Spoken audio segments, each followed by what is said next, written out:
구약 성경을 읽을 때마다 곳곳에 기록되어 있는 이스라엘 민족의 순환사를 읽게 됩니다. 이스라엘 백성은 애굽의 430년의 노예 생활과 바빌론의 70년의 포로 생활을 겪었을 뿐만 아니라 아시리와 이집트, 헬라의 지배도 받았습니다. 그런가 하면 예수님 당시에는 로마 제국의 식민지하에 있었습니다. 모든 것을 다 빼앗긴 시기였습니다. 저들 자신이 힘으로는 아무런 변화를 일으킬 수도 없었고 어떤 변화가 일어날 것이라고 하는 기대도 가질 수 없는 상황에 억눌리고 짓눌려 있었습니다. 이런 가운데서도 저들이 가졌던 희망은 다름이 아니라 언젠가는 이 나라가 회복되었지, 우리의 삶이 회복될 것이야 라는 희망을 잃지 않았습니다. 억압과 서름 속에서 나라의 회복은 저들의 소망이었습니다. 나라의 회복이란 곧 자유와 번영을 말합니다. 그런데 이 나라의 회복에는 개념이 저마다 다르게 해석됩니다. 어떤 사람은 민족적이고 정치적인 자유와 해방을 말하기도 하고, 어떤 사람은 우주적이고 종말론적인 세계의 변화를 말하기도 합니다. 그런가 하면 어떤 사람은 세속적인 나라를 생각하기도 하고 신령한 나라를 말하기도 하며 종말론적인 나라의 회복을 이야기하기도 합니다. 그런데 이스라엘 백성이 가졌던 이 나라의 회복이라는 것은 이런 것들이 구별되지 않는 상태에서 나라의 회복을 간절히 기도했습니다.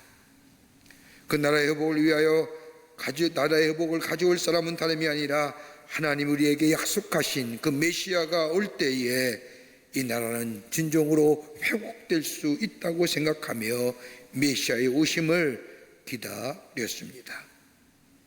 신학적 용어를 좀 빌리자고 한다면 메시아를 가리켜 두 종류로 이야기할 수 있습니다. 하나는 Christ. Christ라고 하는 것은 자유와 평화를 구가하는 메시아의 세대, 보자 잘 사는 세대, 보다 안정된 세대, 모두가 평화롭게 사는 세대를 이루기 위하여 간접적으로나 직접적으로 공헌한 사람을 가리켜서 Christ, 메시아입니다. 이 메시아는 과학자도 될 수 있고 우리의 감성을 풍요롭게 하는 예술가도 될 수 있으며 농부도 정치가도 더 나아가 인류를 위하여 공헌하여 평화와 자유를 만드는 모든 사람에게 적용될 수 있는 것이 크라이스트입니다. 그러나 성경이 말하는 메시아는 이런 종류의 메시아가 아닙니다. 정관사 덜을 붙여서 더 크라이스트, 오직 한 분이신 하나님의 유일한 계실자로 오실 그 메시아, 그 메시아가 오심을 우리에게 말씀하고 계십니다. 메시아가 이 땅에 오시면 하나님 나라가 임하고 하나님 나라의 사상이 온 땅에 선포되어지는 그 메시아. 그러기 이스라엘 백성들은 이 메시아만 오시게 되면 만사가 잘 될 것이라고 생각합니다. 원수가 물러가게 될 것이며 평화가 오게 될 것이며 자유가 오며 번영의 시대가 올 것이라고 생각합니다. 흥망의 성세의 역사의 굴레에 따라 다시 망해가는 나라가 아니라, 다시 타락해가는 나라가 아닌, 다른 나라에 점령당하는 나라가 아닌 완전히 회복된 영원한 나라, 하나님의 나라가 임할 것이라고 생각했습니다. 이런 메시아 사상을 갖춘 이스라엘 백성에게 하나님은 약속하신 대로 메시아를 보내주십니다. 그분이 바로 예수님이십니다. 예수님이 땅에 오신 목적을 보면 누가복음 4장 18절 19절 말씀에 이렇게 예수의 오신 목적을 우리에게 말씀하십니다. 주의 성령이 내게 임하셨으니 이는 가난한 자에게 복음을 전하게 하시려고 내게 기름을 부으시고 나를 보내사 포로된 자에게 자유를, 눈먼 자에게 다시 보게 함을 전파하며 눌린 자를 자유롭게 하고 주의 은혜를 전파하게 하려 함이라. 예수의 오신 목적을 분명히 우리에게 말씀하십니다. 이 말씀은 다름이 아니라 오늘 우리가 함께 읽은 이사야서 61장 1절부터 3절에 근거한 말씀입니다. 예수님이 이 땅에 오시면 다른 것이 아니라 가난한 자에게 복음을 전파하시기 위해서 이 땅에 오신다는 겁니다. 기쁜 소식, 그건 다름이 아니라 포로된 자에게 자유를, 눈먼 자에게 다시 보게 하기 위하여 눌린 자를 자유롭게 하시기 위해서, 그리고 주의 은혜를 전파하시기 위해서 우리 예수님이 이 땅에 인간의 몸을 입으시고 오신다는 겁니다. 우린 지금 대강절기를 보내고 있습니다.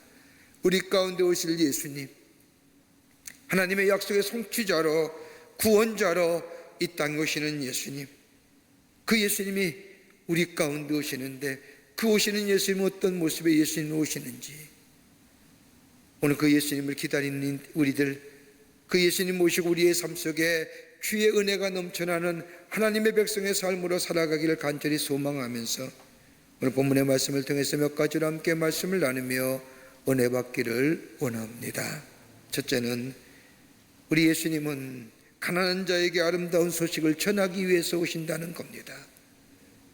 가난한 자에게 아름다운 소식을, 오늘 이사야서 61장 1절의 말씀을 보면 가난한 자에게 아름다운 소식을 전하게 하려 하심이니라, 이렇게 본다고 한다면 기독교의 복음은 가난한 자에게 전하는 복음, 사회복음이라고 해도 과언이 아닙니다. 성경 말씀을 가만히 읽다 보면 가난하다는 말이 무려 200회나 나옵니다. 대표적인 말씀이 마태복음 5장 3절의 말씀을 보면 마음이 가난한 자는 복이 있나니 라고 하는 말씀과, 누가복음 6장 20절 말씀을 보면 가난한 자는 복이 있나니 하나님의 나라가 저희의 것이라고 말씀합니다. 그런데 원문의 말씀을 보면 마태복음에서 말하는 가난함과 저 누가복음에서 말하는 가난함은 본질적으로 다른 의미로 쓰여지는 말씀입니다. 누가복음에서 말하는 가난한 자는 그냥 가난한 자라는 말로, 헬라어로 말하면 푸토커스라고 말하는데 궁핍한 사람, 다른 사람으로부터 도움을 받아야만이 살 수 있는 사람, 외적으로 가난하고 청빈한 삶을 가리키는 사람일 것입니다. 여러분, 가난하다는 것을 여러 가지로 많은 것으로 의미하고 이야기하지만은 가난하다는 것은 다름이 아니라 생존에 필요한 것으로 박탈당한 사람들, 물질적인 것이 없어서, 먹을 것이 없어서 굶주린 사람들. 여러분, 우리나라도 노숙자들이 참 많습니다. 많은 기독교의 연관단체에서 저 노숙자들에게 먹을 것을 제공하고 따뜻한 옷을 제공하는 것을 봅니다. 미국도 마찬가지입니다. 선진국이란 나라도 가보면 얼마나 홈리스라고 해서 노숙자가 많은지요. 그들은 주로 길가리에서 텐트를 치고 거기서 먹고 자고 합니다. 한 번은 그들을 보면서 같이 있던 미국 목사에게 물었습니다. 왜 저렇게 노숙자들이 많냐? 너희들은 사회보장제도도 잘 되어 있는데. 그랬더니 그 목사님의 대답이 딱 한마디입니다. 결론적으로 게으르기 때문이라는 거예요. 일할 수 있음에도 일걸 찾으려 하려고 해요. 한마디로 게으름 때문에 길거리에서 구걸하며 다른 사람의 도움을 요청한다는 겁니다. 가난하다는 것은 다름이 아니라 생존에 필요한 기본적인 것을 박탈당한 사람들, 그것이 자이든 타이든 가난한 사람. 또 하나의 가난한 사람이라고 한다면 불의와 사회학 때문에 억압당하고 빈곤한 사람들일 겁니다. 사회적 모습 때문에 가난하게 사는 사람들이 이 세상에 많이 있습니다. 여러분, 통계에 의하면 세계 인구의 5분의 1이 절대 빈곤에 허덕이며 산다고 합니다. 숫자로 말하면 8억만 명이 넘는 인구가 질병과 굶주림에 시달리고 있다는 겁니다.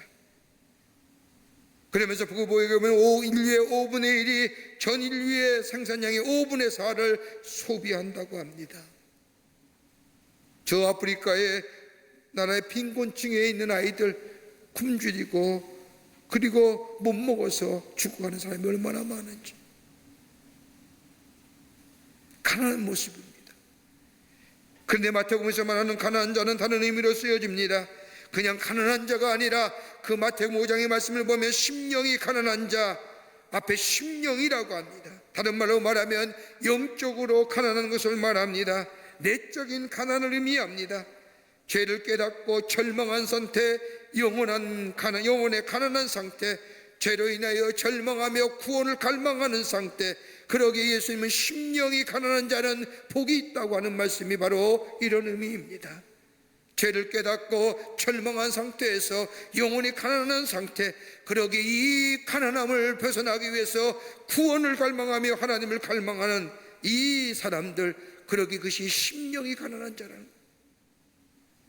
여러분, 시편 44편 23절과 24절의 말씀을 보면 다윗의 간절한 갈망의 기도가 기록되어 있습니다.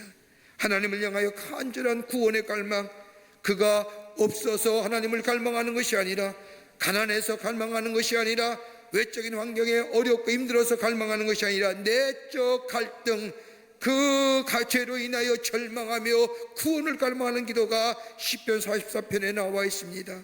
주여께서 어찌하여 주무시나이까? 일어나시고 우리를 영원히 버리지 마소서. 어찌하여 주의 얼굴을 가리시고 은혜의 고난과 압제를 잊으시나이까? 하나님을 향하여 구원을 갈망하는, 하나님만이 나의 구원자가 되시고 하나님만이 나의 인도자가 되시며 이 환난과 고통과 어둠에서 하나님만이 구원하실 수 있다고 하는 하나님을 향한 갈망함. 여러분, 이런 심령 위에 하나님의 나라가 임합니다. 하나님을 만나게 됩니다. 하나님의 구원의 손길을 경험하게 됩니다. 여러분, 심령이 가난하다는 것이 뭘까요? 다름이 아니라 하나님 앞에 철저히 낮아지는 것을 말합니다. 하나님 앞에서 가져야 할 삶과 마음의 태도입니다.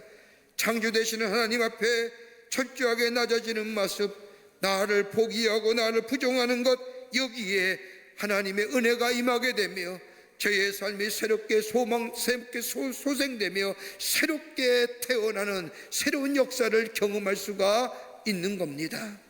또 하나 또한 내 심령이 가난하다는 것은 하나님과의 깊은 영적인 교제가 있는 삶을 얘기합니다. 주님과 매일매일 교제하며 사는 사람, 자신의 궁핍함과 죄의 절망 속에서, 영혼의 가난함 속에서 하나님과 교제하며 주의 위로와 주의 도우심과 주의 인도하심과 구원의 역사를 경험하며 사는 사람, 이게 가난한 자요. 이런 인생이 오늘 이사야 선지자가 예언하는 것처럼 그 인생이 아름다운 인생으로 변할 뿐만 아니라 그의 삶이 달라질 뿐만 아니라 새로워지는 그 놀라운 역사를 경험하게 된다는 겁니다. 이것이 바로 주님 우리에게 임하는 모습입니다. 깨끗한 심령으로 자신의 죄의 절망과 자신의 삶의 모습을 뒤돌아보며 하나님, 나의 구원자 되시는 주님, 주님만이 나의 구원이 되시고 주님만이 나의 인도자가 되신다고 고백하며 자기를 부정하며 자기가 철저하게 포기하는 그 심령위에 우리 주님이 오셔서 그의 삶을 새롭게, 저 아름다운 인생으로 저의 삶을 새로운 존재로 새롭게 변화시키는 역사가 있어지게 될 줄 믿습니다. 두 번째는 상한 자를 치유하기 위해서 오셨다는 겁니다. 상한 자를 치유하시기 위해서 우리 주님이 이 땅에 오셨다는 겁니다. 오늘 이사야서 61장 1절의 말씀을 보면 말을 보내사 마음의 상한 자를 고치시며, 여러분, 기독교의 복음은 치유의 복음입니다. 주의 말씀을 듣는 자마다 새로운 치유의 역사를 경험하며 회복합니다.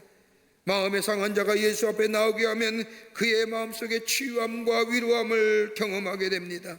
여러분, 복음서의 말씀을 가만히 보십시오. 복음서의 말씀을 보면 3분의 1이 예수님의 치유의 사역으로 기록되어 있습니다. 예수 앞에 나와 구하기만 하면, 예수님 앞에 나와 부르짖기만 하면, 그럴 때 예수님이 돌아보기만 하면 그 안에 치유와 회복의 역사를 경험할 뿐만 아니라 슬픈 마음이 위로함을 받고 절망 가운데 있는 사람의 새로운 소망의 삶으로 새롭게 변화되는 것을 보게 됩니다. 여러분, 우리가 이 땅을 살면서 경제적으로 풍요할지는 모르지만 마음의 상처가 얼마나 많은지요. 다른 사람이 알지 못하는 마음의 상처 때문에 이것이 나중에 육체의 질병으로 발전되는 것을 보게 됩니다. 정신질환으로 고생하는 사람, 밤에 잠을 이루지 못하는 사람, 삶의 풍요로움은 모르지만은 정신적으로 영적으로 병들어 있는 사람이 얼마나 많은지요. 이 상한 마음 가지고 어찌할 줄 몰라 절절근긍하다가 하나님이신 귀한 생명을 끊어버린 사람이 우리 주변에 얼마나 많은지. 얼마 전에 생명에 관해서 자살 방지를 일하시는 목사님과 만나서 이야기하는 가운데 제가 얼마나 큰 충격으로 다가왔네. 그 목사님이 이야기하면 하나의 자살로 죽는 사람이 교통사고로 죽는 사람보다 더 많다. 스스로 목숨을 끊는 사람. 자살을 자살을 시도했지만 실패한 사람이 무려 70만 명이 넘는다는 거예요. 여러분, 생각해 보세요. 주변에 5명만 있었다고 한다면요, 염세적이고 부정적이고 스스로 목숨을 끌고자 하는 절망과 극한 상황 속에 어떤 사람들이 난 죽을래, 나 더 이상 안 살래, 이런 부정적인 얘기를 한마디만 했다 주변에 5명만 있다면 350만 명이 이 영향받는,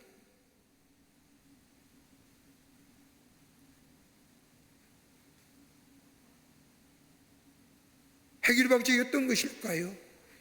여러분, 이러면 들어진 사회적 병이 얼마나 많습니까? 여러분, 정신이 건강해야 이 문제가 해결됩니까?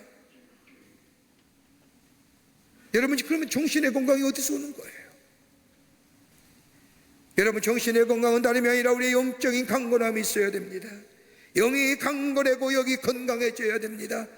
영이 살아야만이 정신이 건강해지고 육체가 온전해집니다. 얼마 전에 한 기독교 TV에서 대담자 프로그램에 어떤 분이 그런 얘기합니다. 사회의 어려움과 이 악순환 반인륜적인 사건들, 정말로 인간이기에 포기한 사건들, 그 사건을 보면서 그분이 얘기하기를 딱 한마디 합니다. 여러분, 아무리 부모님들이 바쁘다 할지라도 일주일에 한 번이라도 아이들 데리고 하나님 앞에 예배 드려 보십시오. 그 말 듣는 순간 일리가 있다는 거, 일리가 있어요. 아무리 바쁘지만은 자녀를 데리고 함께 하나님 앞에 엎드려 예배하며 기도하는 시간, 여러분, 이 영적인 경건함이 우리의 영적인 강건함을 만들고, 영적인 강건함이 정신적인 강건함을 만들 뿐만 아니라 우치의 육체의 강함을 만들어요. 영적인 강건함은 다름이 아니라 하나님과 깊은 인격적인 관계가 있어 하나님이 우리의 주인 되시고 구원자 되시고 인조 되심을 매일매일 고백하며 주의 인도와 주의 동행하심을 구하며 주의 기름 부음이 내 삶에 넘쳐나는 삶이다. 하나님과의 수적이고 인격적인 관계가 이루어질 때에 영적인 강건함을 이룰 수 있는 겁니다. 그럴 때에 기도가 열려지는 거고요. 하나님 앞에 내 어렵고 힘든 일마다 주 앞에 나와 아뢰일 수 있는 존재가 되는, 여러분, 에레미야 33장 3절의 말씀을 보면 너는 내게 부르짖으라 내가 응답하겠다고 하는 말씀처럼 하나님 앞에 기도하면 응답의 역사가 있고, 응답하시는 것이 아니라 내가 알지 못하고 크고 비밀한 일을 내게 보이라는 것처럼 우리에게 풍성한 역사가, 주시는 놀라운 응답의 역사가 있음을 믿고 주님 앞에 기도할 수 있는 것 뭐예요? 우리 안에 이 하나님과의 깊은 영적인 교제와 수적인 관계가 이루어질 때만이 가능해지는 역사.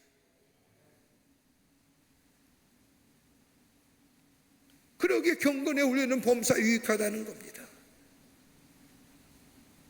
그뿐 아니라 마태복음 11장 28절의 말씀처럼 수고하고 무거운 짐자들아 다 내게로 오라 내가 너희를 쉬게 하라고 말씀처럼, 내 삶에 아픔이 있을 때에, 내 삶에 질병이 있을 때에, 내 삶에 실패가 있을 때에, 내 삶에 좌절함이 있을 때에, 내가 무거운 짐을 지고 견디다 못해 쓰러질 때에 그냥 쓰러지는 존재가 아니라 하나님과의 수직적인 교제가 있고 관계가 있고 인격적인 만남이 있을 때에 이 어려운 짐을 가지고 내 홀로 나 혼자 해결하는 것이 아니라 주님 앞에 나와 주님과 함께 아뢰며 주님의 도우심과 함께 하심을 경험하는 삶.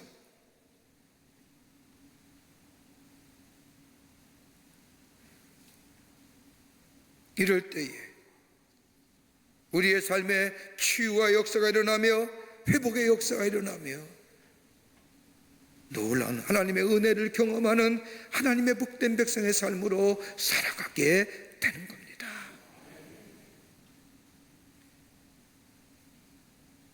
만년수로 덮인 이멜리안 속 깊은 동굴 속에 하나님 앞에 기도하며 한평생 수도하는 수도사가 있었습니다. 많은 사람들의 존경을 받는 유명한 수도사인데 하루는 눈을 감고 명상하며 기도하다가 눈을 떠보니 어떤 한 수도사가 자기 앞에 엎드려 있는 겁니다. 누구시오? 물어봤더니 저는 저 건너편에 가톨릭 수도원의 원장입니다. 아니 어떻게 여기 왔습니까? 하느니 물으니 이 수도원의 원장이 대답하기를 제게 큰 문제가 있어서 왔습니다. 그러면서 설명하기를 아시다시피 제가 원장으로 있는 수도원은 많은 젊은 사람들이 모여 하나님을 찬양하고 기도하고 경건의 훈련을 받는 훌륭한 수도사인데 어찌된지 지금은 수도원이 텅텅텅 비어 있습니다. 찾아오는 사람도 없고 찬양의 소리도 그쳤습니다. 그저 책임자 몇 분만이 모여서 함께 기도하고 찬양할 따름입니다. 어떻게 하면 이 수도원을 다시 옛 모습으로 되찾을 수 있을까요? 묻습니다. 히말라야 수도사가 가만히 잠잠고 있다가 말하기를, 그건 죄 때문이요. 아니 무슨 죄 때문이요? 화들짝 놀라며 우리 수도원이 누굴 미워한다는 거예요. 살인을 하겠습니까? 아니면 강도질 하겠습니까? 도대체 수도원에 무슨 죄가 있다는 겁니까? 라고 항변하듯이 묻자 이 휘말리아 수도사가 말하기를, 죄가 있지요. 무지의 죄입니다. 우리가 무엇을 모른단 말입니까? 휘말리아 수도사가 얘기하기를, 당신들 가운데 사람의 모습으로 계시는 하나님을 모르는 거예요. 당신들이 그들을 몰라뵈는 겁니다. 당신들 가운데 사람의 모습으로 계신 하나님이 계시는데 당신들이 보지 못하는 겁니다. 무지의 죄입니다. 이 말을 들은 수도사는 수도원 원장은 돌아온 후에 사람들을 모아놓고 얘기합니다. 내가 어느 날 히말라야에 사는 수도사를 만났는데 수도사가 우리에게 이야기하기를 우리 가운데 하나님이 계시는데 그 하나님을 몰라본다는 거예요. 그러기 이 수도원에 사람들이 못 오는 거예요. 이 말을 듣는 사람들이 마음속으로 생각합니다. 도대체 무슨 얘기야?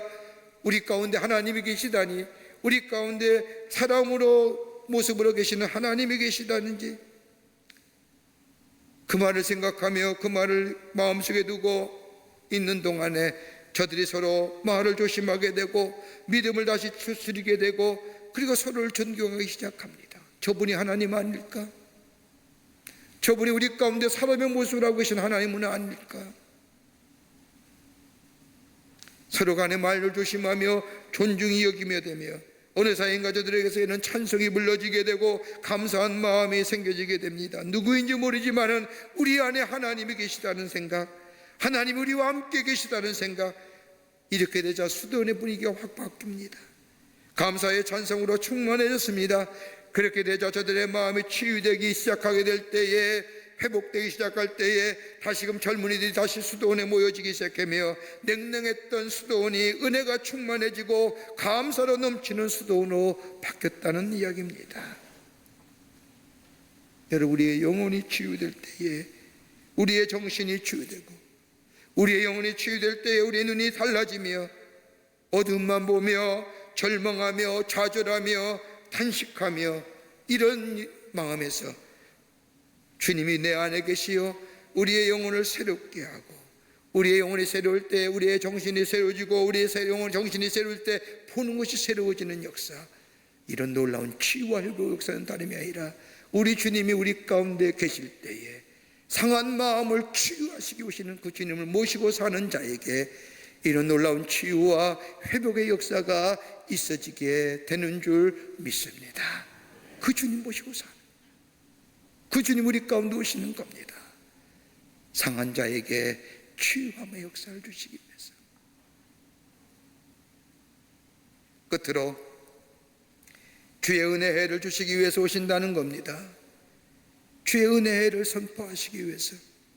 오늘 이사야서 61장 3절의 말씀을 보면 무릇 시온에서 슬퍼하는 자에게 화관을 주어 그 죄를 대신하여 기쁨의 기름으로 그 슬픔을 대신하여 찬송의 옷으로 그 근심을 대신하고 그들의 의의 나무 곧 여호와께서 심으신 그 영광을 나타낼 자라 일컬음을 받게 하려 하심이라. 하나님 앞에 나오는 자, 아니 주님과 함께 거하는 자, 주의 은혜가 그에게 임한다는 겁니다. 슬퍼하는 자에게 기쁨이, 죄를 대신하여 기쁨의 기름을 그 슬픔으로 대신하신다는 겁니다. 찬송의 옷을 입으시고 그 근심을 대신케 하시고 의롭게 덧입혀 주셔서 하나님의 자녀로 하나님의 영광을 나타나게 해 주신다고 약속하고 계십니다. 이것이 바로 주의 은혜입니다. 예수님이 이 땅에 오신 이는 다름이 아니라 우리에게 주의 은혜를 허락하시기 위해서 변화될 수 없는, 가능성이 없는 사람, 정말로 무질서한 것을 모르는데도 무질서함을 무질서인 줄 모르고 사는 사람들, 파괴되어 있는데도 파괴되어 있는 줄도 모르고 사는 자들에게, 사로잡혀 있는데도 사로잡혀 있는 줄을 모르는 자에게 새로운 변화의 가능성, 주의 은혜를 허락하기 위해서, 새롭게 됨의 역사를 경험하시기 위해서 나라가 새로워지고 우리의 공동체가 새로워지고 우리의 가정이 새로워지고 기쁨과 감사와 감격의 삶으로 살아가게 하시기 위해서 우리 주님이 그 은혜를 주시기 위해서, 은혜를 선포하시기 위해서 우리 주님이 이 땅에 오신다는 겁니다. 그 주님 모시고 사는 자에게 기쁨이, 감사와 감격이 넘쳐나는 인생으로 살아가게 됩니다. 예수님 오신을 기다리는 대강절입니다. 나라가 안팎으로 참으로 어렵습니다. 혼란스럽습니다. 인간의 탐욕으로 만든 코로나19로 인하여 지구촌에 얼마나 많은 사람들이 죽어갈 뿐만 아니라 두려움과 염려로 인하는 수많은 일들, 아마도 이때 예수님이 이 땅에 오시는, 구원해 주러 오시는 저 2000년 전에도 지금의 모습과 별 다른 모습 아니었을 겁니다. 그 주님 오심을 기다리는 자, 가난한 자에게 기쁨을 주시기 위해서, 가난한 자에게 복된 소식을 전하기 위해서, 상한 자에게 치유함 주시기 위해서, 금신과 절망 가운데 대신에 은혜를 통하여 저들의 삶을 새롭게 하시기 위해서 우리 주님이 오시는 이 귀한 은혜, 오늘 그 주님 모시고 그 주님과 동행할 때에 우리 안에 새로운 생명의 역사, 치유의 역사, 회복의 역사가 일어나게 되는 줄 믿습니다. 그 주님 오심을 기다리며 그 주님 반갑게 내 삶의 주인 모시고 새로운 하늘의 은혜와 하늘에 주시는 기쁨을 누리며 사는 여러분과 저와 되시기를 주의 이름으로 축원합니다. 하나님 감사합니다. 저희들 사랑하시고 하나님의 자녀 삼으심에 감사합니다. 매년 오는 예수님이 오시는 대강절기지만 참으로 예수님의 오심을 간절히 기다리게 됩니다. 어둠과 절망과 좌절 가운데 오신 예수님, 그래서 그 절망과 어둠과 좌절을 몰아내고 새로운 소망과 빛과 기쁨으로 우리에게 주신 그 예수님, 어서 오시어 내 마음에 자정하시어 우리의 삶에 새로운 하나님의 은혜를 넘치게 하시어 기쁨과 감사와 참성이 넘쳐난 삶으로 인도하여 주시옵소서. 성령이 함께하여 주시옵기를 원하오면서 예수님의 이름으로 기도하옵나이다. 아멘.